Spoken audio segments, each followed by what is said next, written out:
हाँ, तो मैं आपको पंडित नीलध्वज के प्रश्न का उत्तर दे रहा था कि मथुरा वाले कैसे लड़े थे।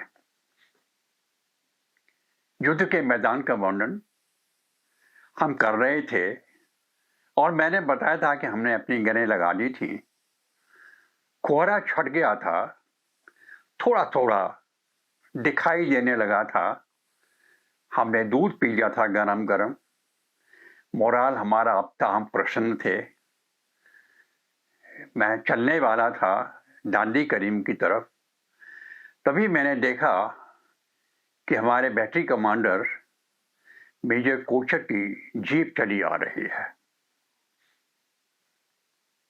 उन्हें आना भी था, बैटरी कमांडर थे, सारी जिम्मेदारी उनकी थी। उनको पता था कि गनें आ रही हैं और उनको देखना भी था कि गनें ठीक डिप्लॉय हुई कि नहीं हुई।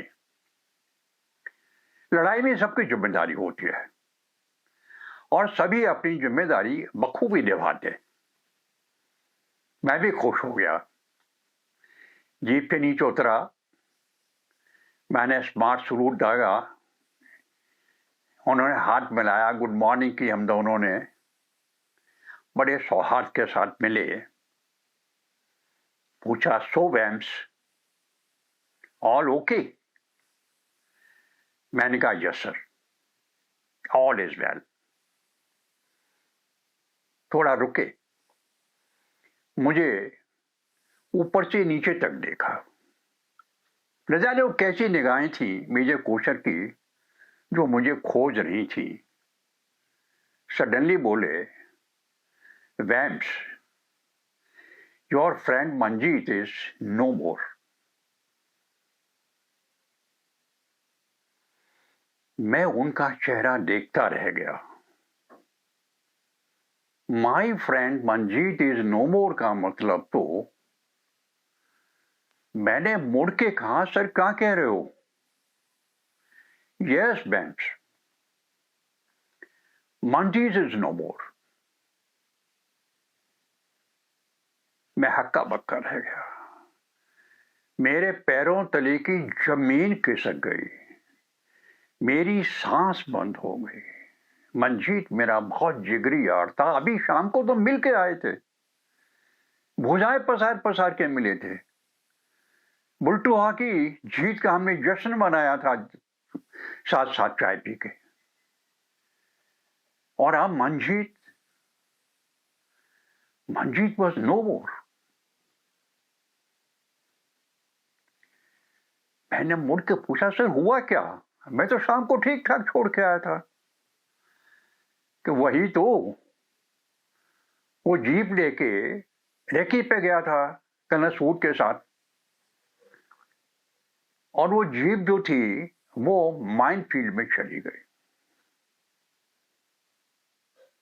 अब आप कहेंगे माइन फील्ड क्या होता है? ये माइन एक ऐसी बीमारी है जो हम लोग भी छुप के जमीन में उनको ऐसे गाड़ देते हैं, ऐसे लगा देते हैं ताकि नंगी आंख से वो नजर नहीं आती। 3 तरह की होती है। एंटी पर्सनल, आदमी का पैर पड़ा नहीं उस पे के उसने उड़ा है नहीं आपको हवा में।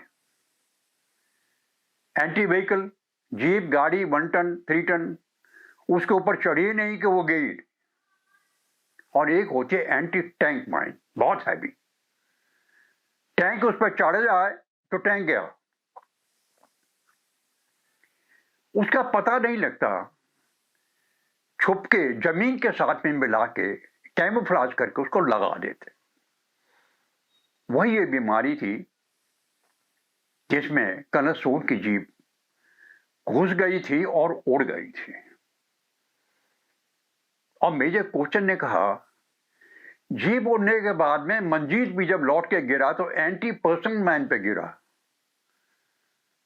और शरीर के टुकड़े टुकड़े हो गए। इतनी दर्दनाक मौत मंजीत की हुई,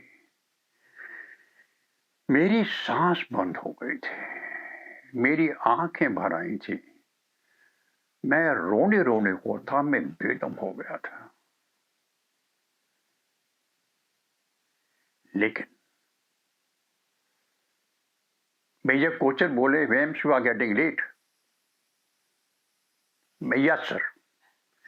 स्मार्ट रूट मारा, सारे भावों को अंदर ही कैद किया, दिमाग को बंद किया, अपनी पार्टी ली और मैं मेजर कोचर को बाय बाय करके अगले दुश्मन से दो हाथ करने के लिए दांडी करीम के लिए चल पड़ा था। लेकिन आप मानेंगे नहीं, बार बार मेरे दिमाग में मंजीत ही घूम रहा था, और मंजीत से ज्यादा मुझे बीजी याद आ रही थी। बीजी मंजीत की दादी थी।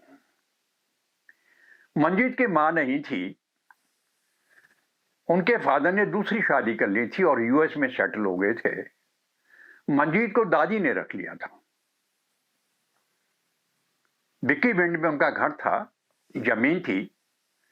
बीजी के साथ ही मंजीत रहता था, और चूंकि मैं वहीं था, हम वहीं पोस्ट, हमारा ब्रिगेड ही वहां था। जब भी मौका लगता था, मंजीत मुझे लेके बीजी के पास पहुंच जाता था। कहता था, आज बीजी ने बुलाया है तुझे, सरसों का साग और मक्के की रोटी खिलाएंगे। खुश हो जाता था मैं। और सच मानिए, वो मक्के की रोटी, उस पे वो देसी लौनी घी और सरसों का साग, जो मेहनत के साथ बीजी बनाती थी हम दोनों के लिए, मैं आपको बता नहीं सकता। कभी कभी मैं जाता था, पूछता था, बीजी क्या खिलाओगी आज? तेनू आज परौंठियां खिलावांगे। वो परौंठियां, वही मक्खन और लंबा लस्सी का गिलास, आत्मा तृप्त हो जाती थी। और जो स्नेह और जो प्यार बीजी देती थी, मैं उसका वर्णन नहीं कर सकता हूं। मंजीत उनका अकेला सहारा था। वो मंजीत के दम पर ही रहती थी, और मंजीत उनके दम पर रहता था। यही एक रीजन था कि मंजीत ने पम्मी को कह दिया था कि मैं छोड़ के, सर्विस छोड़ के नहीं आऊंगा तेरे पास। तुझे आना है तो तू आ जा, मैं नहीं आऊंगा। और लड़ाई के बाद में तय हो गया था कि पम्मी की और मंजीत की शादी होगी। पूरा परिवार यूएस से पंजाब आएगा और ढोल नगाड़े बजेंगे। कहता था, बैंस तू साले शादी में मेरी में नहीं आया ना तो मैं तेरा कत्ल कर दूंगा। बड़े प्यार से मिलते थे हम। बे तू कैसी बात कर रहा है यार, मैं क्यों नहीं आऊंगा तेरी शादी में? कह यस, तेने मेरी शादी में जरूर आना है। और आज मंजीत वाज नो मोर। पता नहीं, कई बार इतनी भावुक हुआ मैं, कई बार मुझे ऐसा लगा कि नहीं, ये नहीं होना चाहिए था, ये तो घटना ही नहीं चाहिए था। ये क्यों घट गया? बुलटुहा की लड़ाई में Manjeet was the kingpin, he was the hero. 2 बार अटैक फेल हुआ था बुलटुहा का, लेकिन मंजीत नहीं हिला था वहां से। मंजीत ने 2 बार फ्राई पैन बनाई थी, 2 बार हमला गया था। मैं और कैप्टन सिरोही स्टॉप पे लगे थे पीछे। हमने तीनों गन्स को, तीनों टैंकों को इस तरह लगा रखा था कि 3 मशीन गनों के क्रैश फायर में जो भी दुश्मन भाग के आना था बुलटुहा से, उसने मरना ही मरना था। सुबह होते होते जब हमने बुलटुहा फतेह किया था, तो दुश्मनों की लाशें बिछी हुई थी। लड़ाई का सिग्नल आया था, सक्सेस सिग्नल। हम सबने बहुत बनाया था, सबको अपने अपने आदेश मिल गए थे। सिरोही चीमा में जा रहा था, उसका स्क्वाड्रन चीमा में था।